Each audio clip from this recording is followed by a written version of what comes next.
everyone. Am I audible to you all?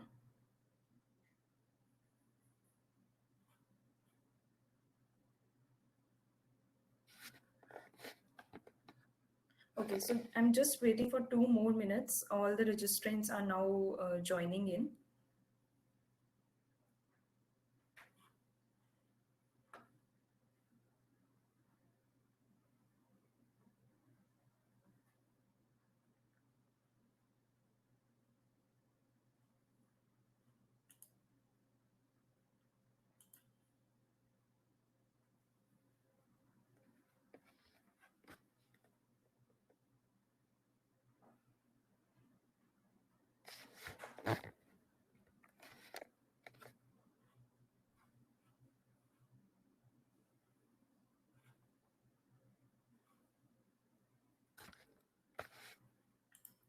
Okay, so hello everyone. I'm Shweta. I'll be your presenter for the day. Today, I'll be helping you out to understand the theoretical and the conceptual framework, which are generally used in a social science researches. We have observed that generally all the doctoral students or the PhD students hate to hear these words from their supervisor or from their guide that your study sounds promising, but what is your theoretical framework?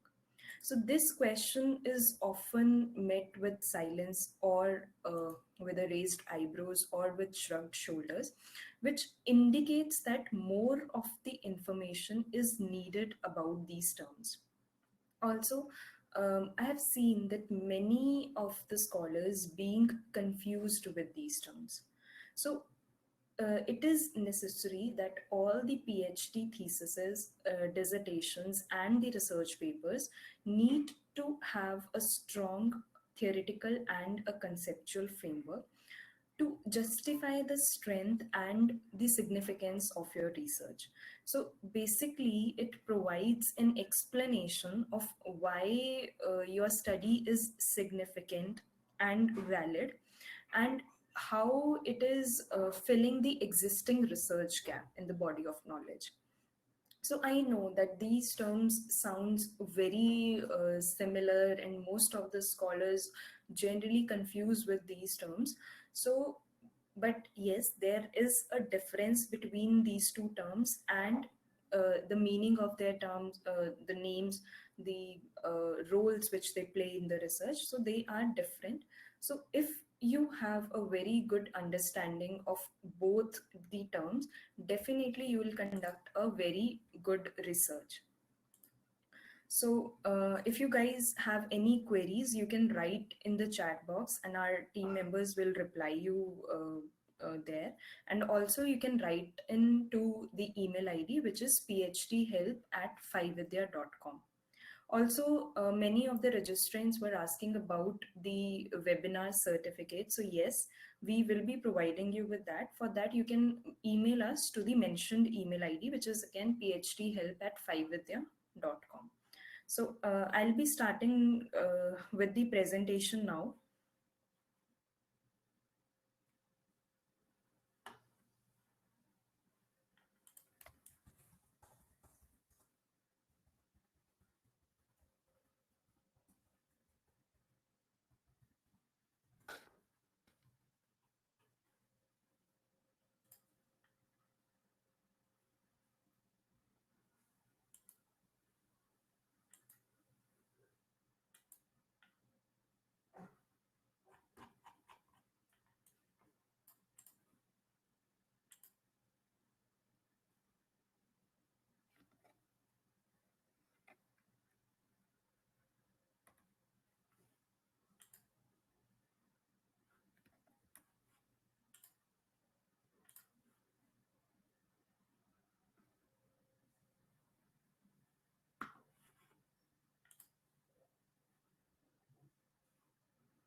Is the screen visible to all of you?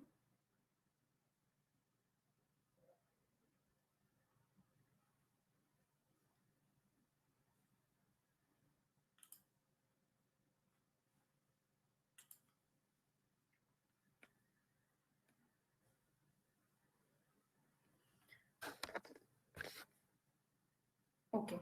So, it is a mandatory requirement that whether you are a PhD scholar or you are a master's scholar or you are developing any kind of research paper, it is mandatory that you should have a theoretical or a conceptual framework in your research.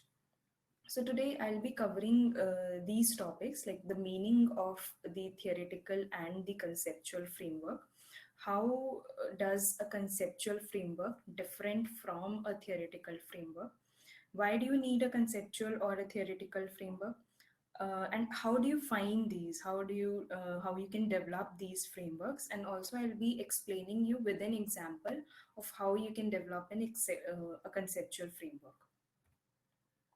So we'll start with the meaning of theoretical and the conceptual framework first. Uh, as you can see, a theoretical framework, as the name suggests also, it is being derived from a term which is called a theory. So a theory means something which is being already developed by someone else, a model you can say which is being developed by someone else, or a framework which is being developed by someone else. So it is clear that a, a theoretical framework is something which is being developed by someone else and you are using in your research. Now, since maybe the topic of the research which you are studying matches with that existing one, so there you can so that there comes the role of a theoretical framework. On the other hand, when we use a conceptual framework, basically a conceptual framework is something which is coming from your mind. It is your framework, you are developing that framework. So there are studies wherein you cannot find a theory which is already being done by someone else. So there you can develop your own model, you can identify the factors, the variables which is affecting your topic, and you can see the relationship between and among those variables. So we'll study in the later part of the presentation that how you can identify the variables and how you can establish a relationship between all the variables. But before that, we need to know that how this conceptual framework is actually different from theoretical framework, and you should not use these terms interchangeably because there is a difference between the two terms. So the difference is that wherein a research is being studied about some theories or some already studied concepts. So there you can use a theoretical framework wherein the theories or the concepts are easily available, wherein if your research is not so grounded and it's not related to any specific theory, but still that research, that topic also contains some of the concepts. So there you can use a conceptual framework wherein you can find your own concepts, your own variables, and then you can study about those. But why there is a need of developing a conceptual or a theoretical framework, why we say that it is so important to include a conceptual or a theoretical framework in your research, is uh, because both the frameworks, whether it is a theoretical framework or a conceptual framework, they both helps you to narrow down your vision. Since we know that a topic, we cannot study a complete topic, like all the aspects of the topic in one research. This is why we have a limitation in our PhD researches, that we have a limited resource and a limited time. So we cannot, it's quite obvious that we cannot study all the variables. So there comes the role of a framework which helps you to identify the main or the significant aspects, like the factors, the variables, which is important for your research, and you need to study about those variables only. So if I can say, you must be knowing that a role of a microscope, what it does, it narrows your vision. Similarly, a framework narrows down the scope of your research.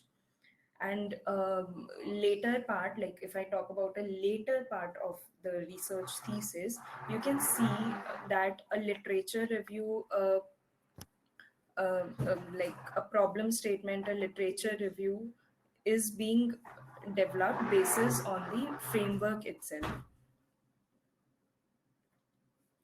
But the next question is from where you can find a conceptual or a theoretical framework. Like uh, for developing a theoretical framework, obviously you need to go through the literature which is related to your topic of interest or maybe your area of study. So you need to find more and more literature which is related to that, and from therein you can have the concepts, you can have those theories. So let's say for an example, a study is related to that how the cultures of different group of people influence their attitude towards the environment. So you can see on the screen that the major part of the topic is revolving around the two factors, which is one is the environment, the other part is the cultural group of people. So we can have theories related to the cultural environment. So I think there are theories which is related to the human environment relation theory. Then there is another theory which is called cultural theory.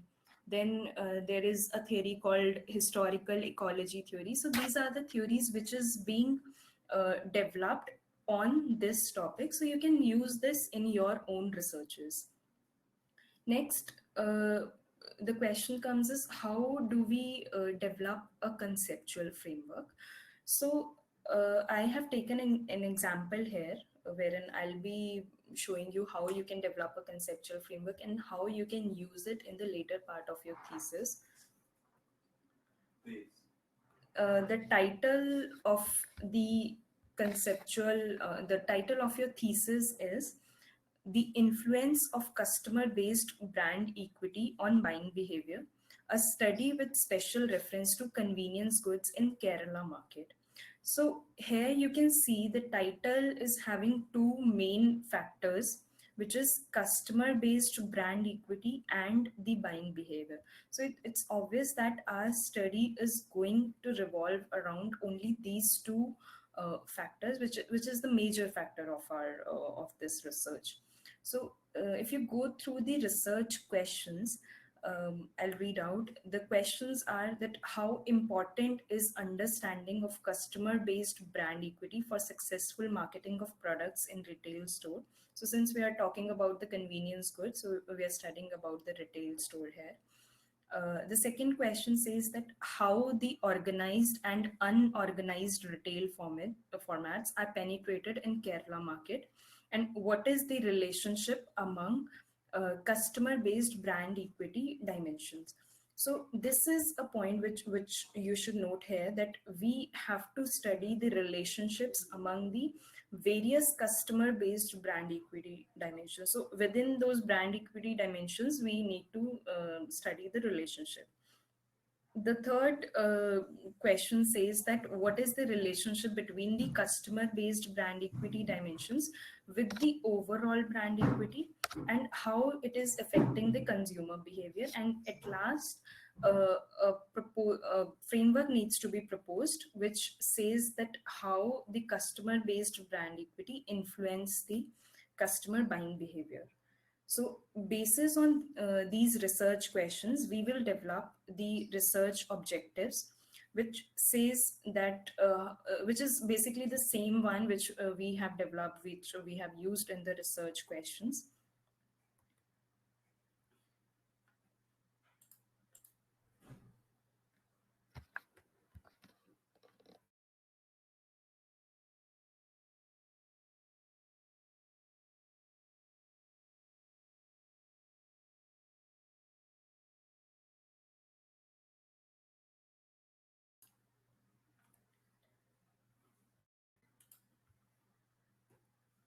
So I think you have gone through the research objectives. It is quite same as what we have written in the research questions. Now, basis on these research objectives, what we will do is we'll do a literature review.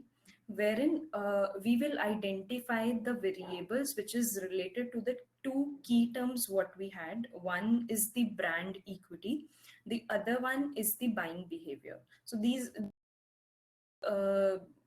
factors which we have identified here, the customer based brand equity and the buying behavior. So same we will use while doing the literature review. Now, once we are doing the literature review, we have identified these variables. Like for brand equity, we have brand awareness, we have brand association, perceived quality, brand loyalty. And for buying behavior, we have price premium, brand preference, and purchase intentions. So basically, we cannot study direct relationship between brand equity and the buying behavior. So in that case, what we are doing is we are identifying the factors which is related to brand equity and which is related to buying behavior, and we'll try to see the relationship between them. So all the factors we have listed down here. Now, basis on these factors, so there could be n number of relationships which we can develop within these factors. But since we are doing a PhD research, so we have to do a hypothetical research wherein we are assuming some of the things. So, basis on these variables, we have developed the hypothesis, which you can see that, let's say the first hypothesis says that brand awareness has an influence on brand associations. Now, if I go back to the previous slide, you can see that brand awareness and brand associations are both the factors which is relating to brand equity. So we had one of the objective wherein we have to study the relationship among the brand equity dimensions. So basis on that, we have developed our hypothesis, and we have taken the particular variables here, that brand awareness has an influence on brand associations, then again with the on the perceived quality, on brand loyalty, on perceived quality. So basically these are the four uh, variables which we have identified for brand equity. Now, similarly, for all the other variables also, we have established a relation here, but we are not sure that whether these situations what we have formed are correct or not. So we are going to test it later. So coming back to the hypothesis, you can see that all the factors are mentioned here, that brand association have an influence on brand loyalty, then perceived quality on brand loyalty. Likewise, all the objectives are covered here and all the variables are also covered here.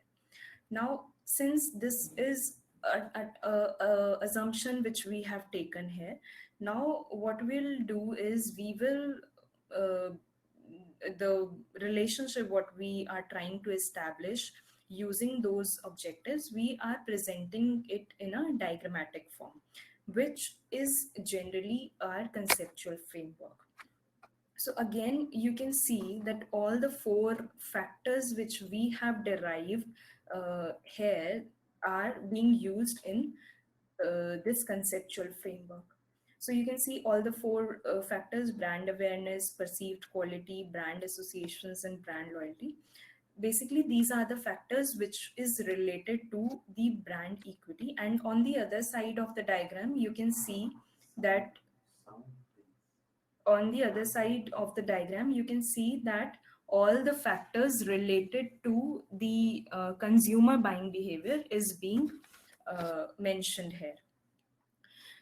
This H1, H2, which you can see on the screen, shows the hypothesis. So our first hypothesis, let's say, says a relationship between the brand awareness and the perceived quality. The second says the brand awareness and the brand associations.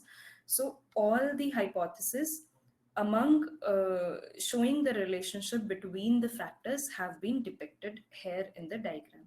So basically, this is your complete research, what you need to do in your research.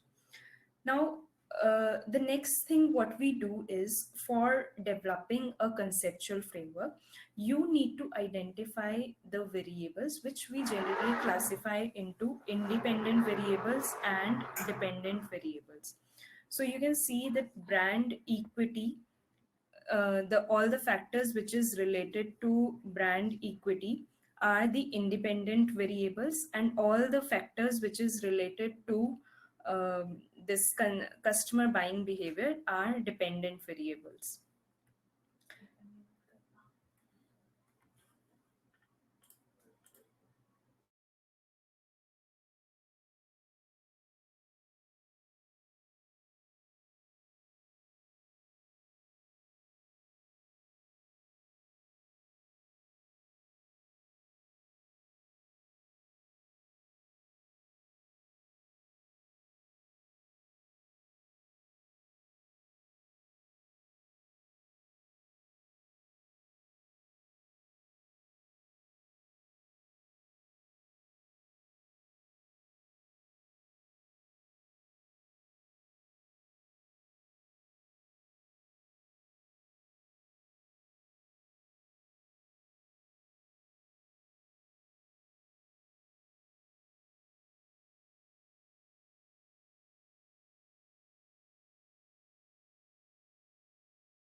Am I audible to everyone?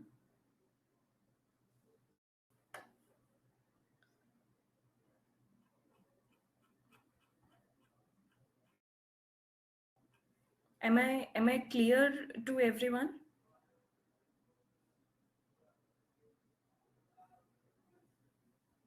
All right, so I'm just resuming with the PPT now. So yeah, we were discussing about the independent variables and the dependent variables. So we have seen that the brand equity, all the factors which is related to brand equity are independent in nature and they are not dependent on anyone.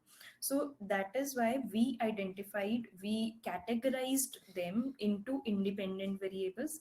And since if you see normally also a buying behavior is always dependent on something, that something here is the brand equity. So all the factors which we have taken for the customer buying behavior are the dependent variables. Now, we have developed a conceptual framework here. What the next process we do in our research is we have to collect the databases on this framework. And how it is possible? We need to develop an instrument which is basically and generally our questionnaire. So basis on these factors, these variables only, we are going to develop a questionnaire, which you can see on the screen. Is that first section of the questionnaire is demographic information. So since we have to take some demographic information of the respondents, so we have listed down here that what are all details we would be requiring it. You can see that the gender, nature of place, level of education, their age, their household income, because yes, the topic is related to consumer goods in a specific area. So these factors are critical for us to know.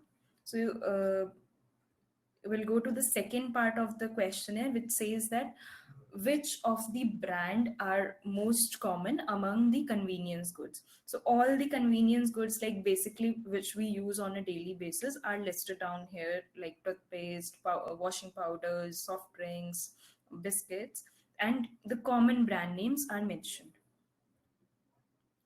Now, the third section of the questionnaire is relating to the factors what we have identified. So you can see that this part of the questionnaire is related to one of the main factor of our title, which is brand equity.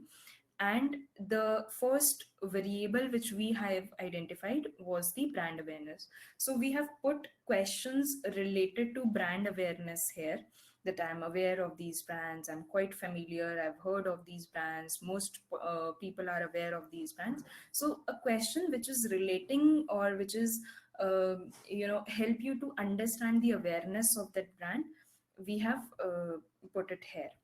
The second factor which shows that the brand association, which we have identified, we have put some questions here relating to it. Similarly, for the third one, which is the perceived quality, the fourth one was the brand loyalty. So all the four factors which we have identified for brand equity has been used in developing this questionnaire. Now the second part of the questionnaire was relating to the customer buying behavior. So if I go to the next slide, it shows that the consumer behavior part of the title. And if you remember, we have identified three factors, which is the price premium, the brand preference, and the purchase intention. So all these three factors you can see here, the questions have been developed basis on this. Like three questions we have for price premium, then three for brand preference, and two for purchase intention. So generally there is no limit on the number of questions what you put for each of the factor, but it should give a decent result to you. Now, this is the questionnaire we have used. The next thing, the next step you can say for the research is, now we need to collect the data based on this questionnaire. So now we have collected the data from the target respondents, and the data what we get needs to be analyzed now. So again, we'll go questionnaire wise. The first section of the questionnaire says the demographic. So we'll do a basic descriptive statistics for those demographic questions, and all the questions would be analyzed. The main thing which comes into picture is the hypothesis what we have developed and the conceptual framework what we have developed, because it is important to test these two things. So first of all, we'll see that how we are going to test those hypotheses. If you remember, we had 14 hypotheses which we have listed down. So one by one, we will test for each of the hypothesis what is being developed. So you can see that first hypothesis which we have framed before was related to the brand awareness and the brand association, that whether it has an influence, a positive influence or a negative influence. So this we are going to test it here. So on this, we have applied a chi-square test. The two questions would be taken, like the brand awareness and the brand association, and we'll see the p-value. So if the p-value is less than 0.05, this is a common thing that whenever you are testing a hypothesis, you need to check for the p-value. If your p-value is less than 0.05, you will always reject the null hypothesis. So null hypothesis generally says that when there is no difference between the two variables, like here in this case, the null hypothesis would be that brand awareness does not influence brand association, wherein the alternate one would say that brand awareness has a positive influence on brand associations. So since here the p-value is less than 0.05, so we can conclude that brand awareness, uh, the null hypothesis is rejected and the alter one is accepted. So we can conclude that brand awareness has a positive influence on brand association. Similarly, we do the testing of the second hypothesis, which says that brand awareness has an influence on perceived quality. So we'll follow the same process. We'll take the questions of these two factors, variables, that brand awareness and the perceived quality, and we'll check for the p-value.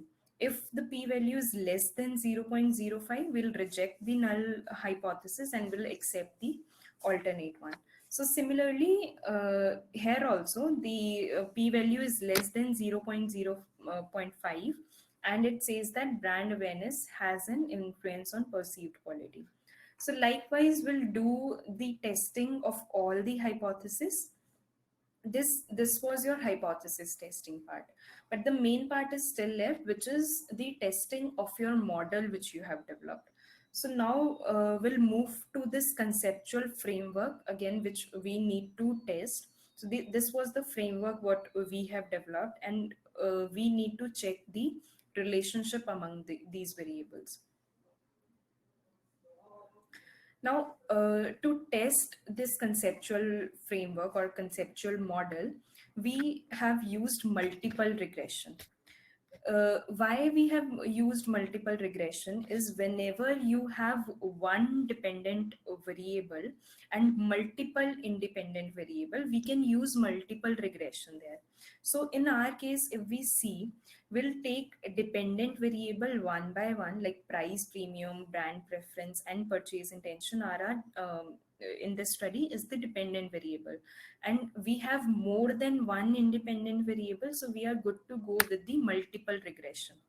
So if you see, we have applied for the first one, a dependent variable is customer based brand equity, and the independent variables or the predictors in the SPSS language, we say like independent variable is called as predictors in the SPSS.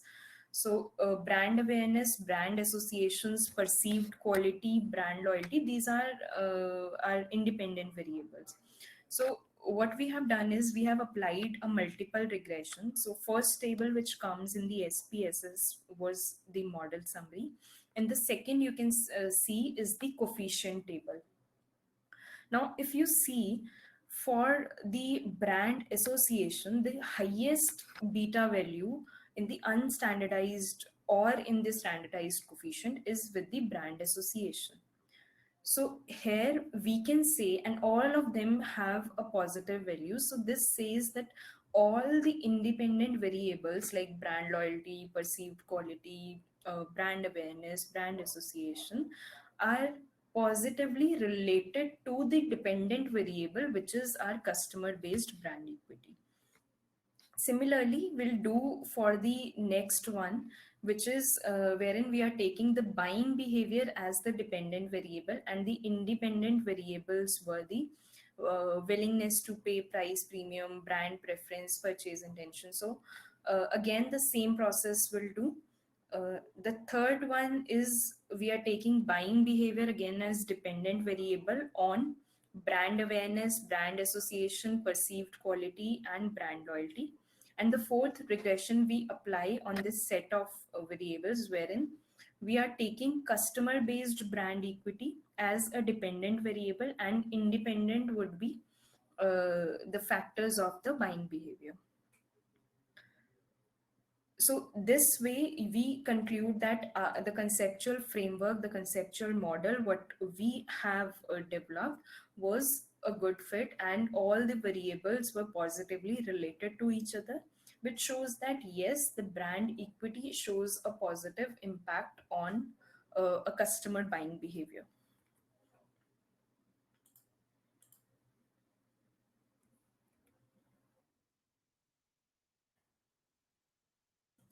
So I hope that all of you are clear with the presentation and clear with the concept of conceptual framework and the theoretical framework. You can see that a lot of people were asking for the certificate of this webinar. So yes, we can provide to you. You can email us with the following details: your name, email ID, contact number, residential address, and the university name, and we will forward to you.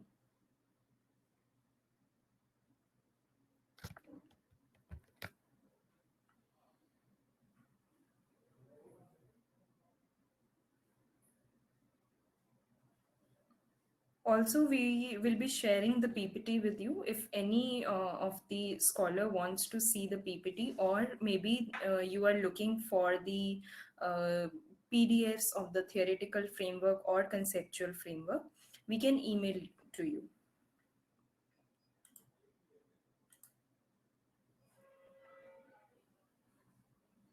Thank you. Thank you for joining into the session.